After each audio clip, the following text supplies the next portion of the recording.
রাতে ঘুমানোর সময় আমার স্ত্রী যখন আমার বুকের উপর এসে শুয়ে পড়ল, তখন আমি বেশ বিরক্তি নিয়ে ওকে বললাম, সারাদিন কাজ করে রাতে তোমার জন্য একটু শান্তিতে ঘুমাতেও পারি না।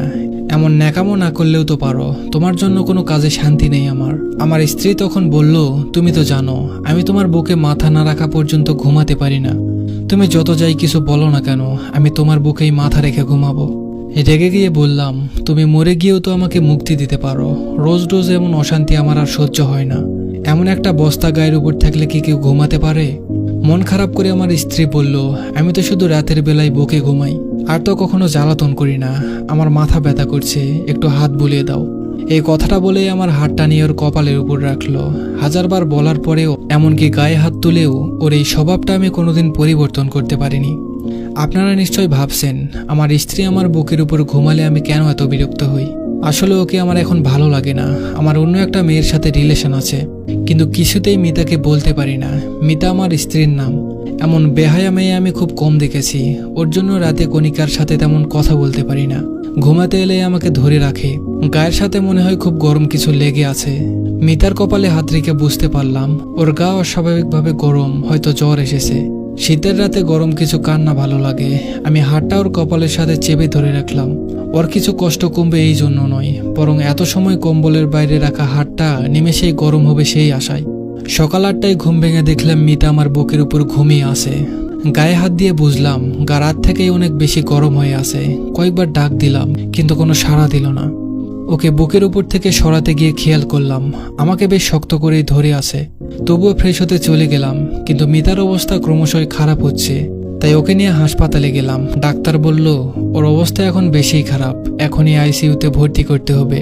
কিন্তু আমি ওর জন্য এত টাকা নষ্ট করতে পারবো না, তাই সাধারণ মহিলা ওয়ার্ডে ভর্তি করে দিয়ে চলে আসলাম। অফিসে এসে কণিকার সাথে গল্প জুড়ে দিলাম। মেয়েটা আমাকে ছাড়া কিছুই বুঝতে চায় না। কণিকা আমার অফিসের কলিগ। ওর হাসি মাখা মুখটা যে কোনো পুরুষকেই নিজের কাছে টানতে বাধ্য করবে। তাই আমিও ওর কাছে চলে এসেছি। সারাদিন বেশ ভালোই কাটলো। সন্ধ্যাবেলা বাড়ি এসে ফ্রেশ হয়ে খাবার টেবিলে গেলাম। না, আজ আর এই টেবিলে আমার পছন্দের কিছু রান্না করা নেই।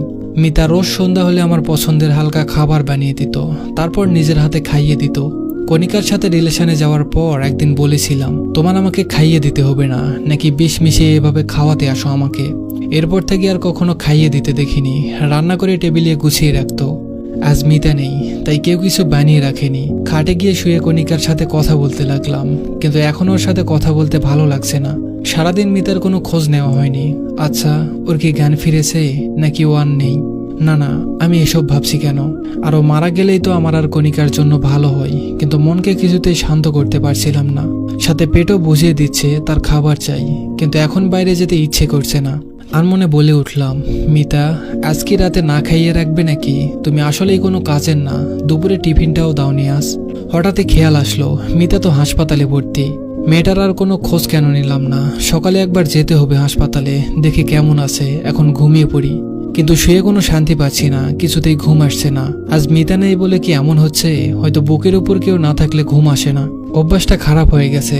রাত যত বাড়ছে মিতার কথা তত বেশি মনে পড়ছে, সাথে ক্ষুধাটাও বেড়ে চলেছে। কিছু সময় এপাশ ওপাশ করলাম, কিন্তু ঘুমাতে পারলাম না। উঠে গিয়ে ফ্রিজ খুলে খাবার আছে কিনা দেখতে গেলাম। গিয়ে দেখলাম 2টা চিংড়ি মাছ আর কাল রাতের তরকারি রাখা, সাথে ভাতও আছে। খাবারগুলো নিয়ে টেবিলে খেতে বসলাম। হঠাৎ মনে পড়ল মিতা কাল রাতে খায়নি। আমি ওকে 4টা মাছ রান্না করতে দেখেছিলাম, ভালোই হয়েছে, এখন আমি খেতে পারবো। কিন্তু গলা দিয়ে নামছে না। আগে চিংড়ি মাছ রান্না হলে মিতা আমার পাশে এসে বসে থাকতো আর ম্যাও ম্যাও করে ডাকতো, মানে তাকে খাইয়ে দিতে হবে। চিংড়ি মাছ ওর সব থেকে পছন্দের খাবার ছিল। খাবারগুলো রেখে ঘরে চলে এলাম। হঠাৎ মনে হলো কেউ আমার বুকের উপর এসে শুয়ে পড়েছে, কিন্তু না, কেউ নেই। মিতাকে খুব দেখতে ইচ্ছে করছিল। ফোনটা বের করলাম, কিন্তু এতে মিতার কোনো ছবি নেই। কণিকা সব ডিলিট করে দিয়েছিল। কিছু ভালো লাগছে না, তাই বাইক নিয়ে হাসপাতালের দিকে রওনা দিলাম ওকে দেখে আসবো বলে। কিন্তু হাসপাতালে গিয়ে জানতে পারলাম এত রাতে মহিলা ওয়ার্ডে কোনো ছেলেকে ঢুকতে দিবে না। কিছু করার নেই বলে ডাক্তারের কাছে ওর খোঁজ নিতে গেলাম। ডাক্তারকে বললাম সকালে যে মেয়েটাকে ভর্তি করানো হয়েছিল তার কি অবস্থা। ডাক্তার বলল ওনার অবস্থা খুব খারাপ, শরীর কোনো রেসপন্স করছে না, স্যালাইনও টানতে পারছে না শরীর। আইসিইউতে না রাখলে যে কোনো সময় খারাপ কিছু হতে পারে। বললাম তাহলে তাড়াতাড়ি আইসিইউতে রাখার ব্যবস্থা করুন। ডাক্তার বলল এখন আইসিইউতে কোনো সিট খালি নেই, আপনাকে অন্য কোথাও দেখতে হবে। একটা সিট খালি ছিল যা বিকেলে বুক হয়ে গেছে। ডাক্তারকে কিছু না বলে চলে এলাম সেখান থেকে। শহরে আর কোনো ভালো হাসপাতাল নেই। বাইরে নিতে গেলে এখন অনেক সময় লাগবে আর অনেক টাকা খরচ হবে। বাড়ি ফিরে এলাম, কিন্তু বাড়ি ফিরলে মিতাকে বেশি মনে পড়তে থাকলো। কণিকার জন্মদিনে আমার কাছে টাকা ছিল না, অনেক চিন্তায় ছিলাম।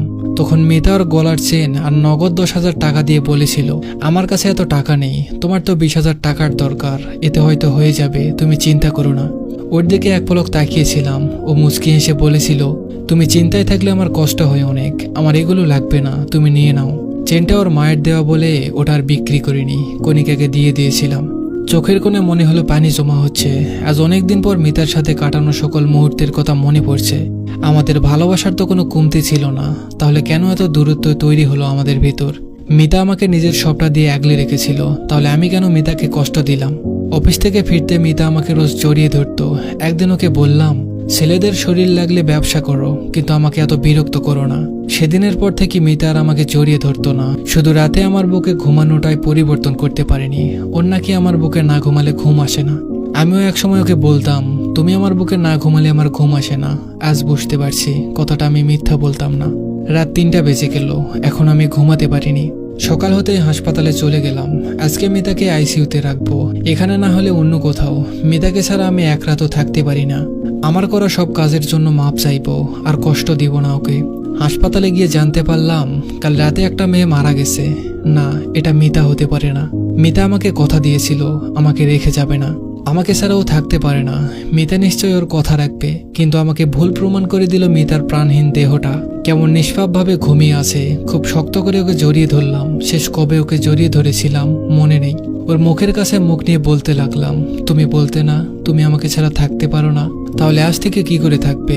জানো, কাল রাতে আমি তোমাকে ছাড়া ঘুমাতে পারিনি। গায়ের উপর একটা বস্তা না থাকলে কি আর ঘুম আসে? কে আমাকে রোজ পছন্দের খাবার রান্না করে দিবে? কে আমাকে এতটা আগলে রাখবে? আমি তোমাকে আর কষ্ট দিব না। এই দেখো, আমি তোমাকে জড়িয়ে ধরে কথা দিচ্ছি, আমি আর কথার খেলাপ করব না। তুমি জানো কাল রাতে আমি তোমাকে ছাড়া কেমন ছিলাম? ভাতও খেতে পারিনি। তুমি আমাকে নিজের হাতে খাইয়ে দিবে না? এবার আর বলবো না তুমি আমাকে বিষ মিশিয়ে মেরে ফেলতে চাও, বলো না প্লিজ। আমার খুব ক্ষুধা লেগেছে, কাল রাতে আমি খাইনি জানো। তোমার কলিজাটা না খেয়ে আছে, আর তুমি নিশ্চিন্তে কি করে ঘুমিয়ে আছো।